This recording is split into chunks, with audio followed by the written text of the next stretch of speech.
Max here with Hobby King. We're out here at Joe Null 2015. We're flying the Spydex 220. We've got some sweet tree gaps behind us. We're gonna go take it for a spin. Let's go.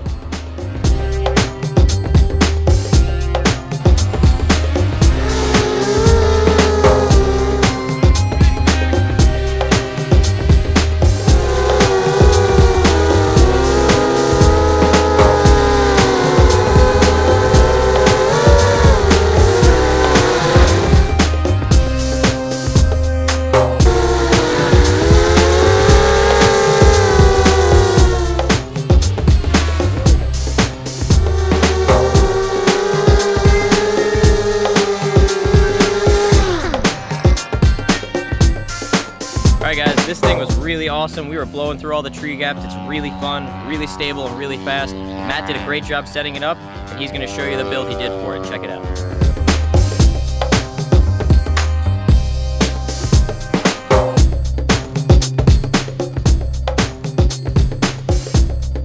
Thanks, Max. Now, as you said, we threw this thing together last night. It was kind of a late night struggle to build this thing, but it's all flying very well now. Now, what you're actually talking about here, of course, is this.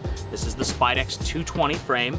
It's a snap together, very quick building frame here.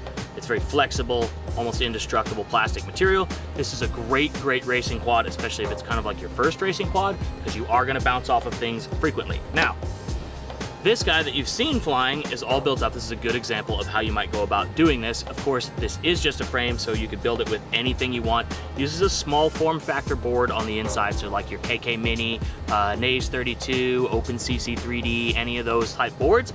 We've got them all. They all fit. It's fun to play with. Now, on this particular build, I've gone with a Naze 32 and a cool little power distribution board underneath that has a switch on it, so you can turn it on and off, which is kind of neat. You can actively disable your ESCs, kind of safe working on the copter, and also turn your LEDs on and off. These are Quantum MT1806 2300 kV motors, spinning 50-45 props. I prefer the 50-45s over the 50-30s. Tends to give you a little more lift and speed for your racing quads. It's kind of fun. And of course, Hobbywing 10 amp ESCs with direct plug-in connectors. These guys make building very easy. It lets me put bullets on my motors, which I know a lot of multi-copter racing guys don't like to do for weight purposes, but I like to have bullets on these little short connectors like this because it makes life a lot easier when you do crash, which, as I said, you will do often. Now, for FPV, I'm running our AOMway 600 line CMOS camera and this 200 milliwatt transmitter with Fat Shark / Immersion RC circular polarized right-hand antenna.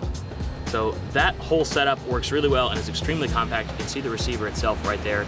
It's nothing more than a postage stamp, and on the front, the camera is similarly tiny. I'm running a DR8 II Plus. This is a great receiver for the Taranis. Runs on their system, does have the analog port, so you can get kind of voltage telemetry and also RSSI. Those features can be incorporated with this Naze 32 board, but I did not do that on this build because I'm building in the middle of a field. So a particularly cool feature of this frame is this bracket here on the top. It's very specific to a 1300 3-cell battery, but it does let you do this neat little trick where it slides in nice and tight, right like that, and that's all you gotta do to install the battery. It's kind of a neat design, it's very compact. If you're wondering what this little U-shaped tray is here on the front, that's to slide a Mobius camera into. So check it out, it slides in right into the front, and it uses the factory spacing of the Mobius mount, so you can literally just clip it in like that, and it's rolling. Hello, James. Hey. Hello. See, you guys are wondering where he is. He's right there. So, guys, that's really about it for this thing. It's light and easy to put together. It's very quick. It's cheap as chips. I don't really know what else to say. If you're gonna get into racing and you've been kind of on the fence about some of these really expensive carbon frames and other tiny parts, grab one of these guys, try some FPV racing, try some proximity, go run into some stuff. It's a blast and it won't cost you a fortune. I'll see you next time.